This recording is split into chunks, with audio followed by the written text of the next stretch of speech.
অনেক হয়ে গেছে। আজকে থেকে আমরা বড়লোক গরিবের মতো থাকবো, আর আমরা গরিব বড়লোকের মতো থাকবো। আর যে ভালোভাবে জীবন কাটাতে পারবে সেভাবে এই জাদুর ছাতা। মা, এটা তো আমরাই জিতবো, এতটাও সমস্যা নেই এই গরিবদের জীবনে।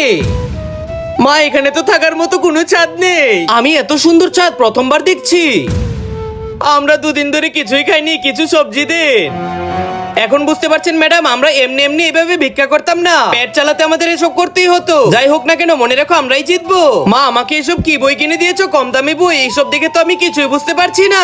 বেটি, আমার তো বিশ্বাসই হচ্ছে না, তোর জন্য আমি আজকে নতুন এবং দামি বই কিনে নিয়ে এসেছি। আরে, আমার জুতাটা ছিঁড়ে গেছে। মুচি মুচি, যাদের যাদের জুতায় সমস্যা আছে তারা আমাদের থেকে সারিয়ে নিতে পারে।